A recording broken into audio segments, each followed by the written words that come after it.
তুমি এখন কি করছো? একবার সত্যি করে ভাবো, তুমি কি শুধু সময় পার করছো নাকি নিজের ভবিষ্যৎ তৈরি করছো? কারণ একটা সত্যি আছে, তুমি এখন যা করছো সেটাই তোমার ভবিষ্যৎ বানাচ্ছে। আজ তুমি যদি অলস থাকো, আগামীকাল তোমার জীবনও অলস হয়ে যাবে। আজ তুমি যদি অজুহাত দাও, আগামীকাল তোমার স্বপ্ন অজুহাত হয়ে যাবে। একটা গল্প শুনো। একই গ্রামের দুইটা ছেলে ছিল। দুজনেরই স্বপ্ন ছিল বড় কিছু করার। প্রথম ছেলেটা প্রতিদিন বলতো, আজ না, কাল থেকে শুরু করব। সে ঘন্টার পর ঘন্টা ফোন চালাতো, ভিডিও দেখতো, সময় নষ্ট করত আর ভাবতো একদিন সে সফল হবেই। অন্য ছেলেটা, সে প্রতিদিন একটু একটু করে কাজ করত, প্রতিদিন 1 ঘন্টা শিখত, নিজেকে ইমপ্রুভ করত।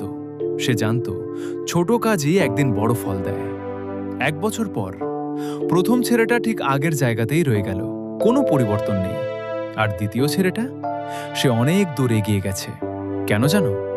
কারণ সে তার প্রতিদিনকে সিরিয়াসলি নিয়েছিল।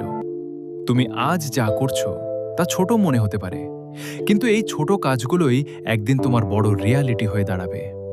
তুমি যদি আজ নিজের স্বপ্নের জন্য 1 ঘন্টা দাও, 1 বছর পর তুমি নিজেই নিজেকে চিনতে পারবে না। কিন্তু তুমি যদি আজও বলো সময় আছে, পরে করব, তাহলে বিশ্বাস করো, বছর পরও তুমি একই জায়গায় থাকবে। সময় কারো জন্য থেমে থাকে না। তুমি এগোও বা না এগোও, সময় ঠিকই এগিয়ে যায়। তাই আজ থেকেই সিদ্ধান্ত নাও, তুমি কি শুধু বেঁচে থাকবে নাকি সত্যি কিছু হয়ে উঠবে?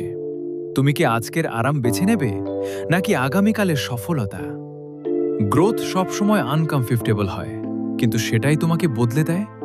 তাই আজ একটু কষ্ট করো, আজ একটু ডিসিপ্লিন আনো, কারণ তুমি এখন যা করছো সেটাই তোমার ভবিষ্যৎ বানাচ্ছে।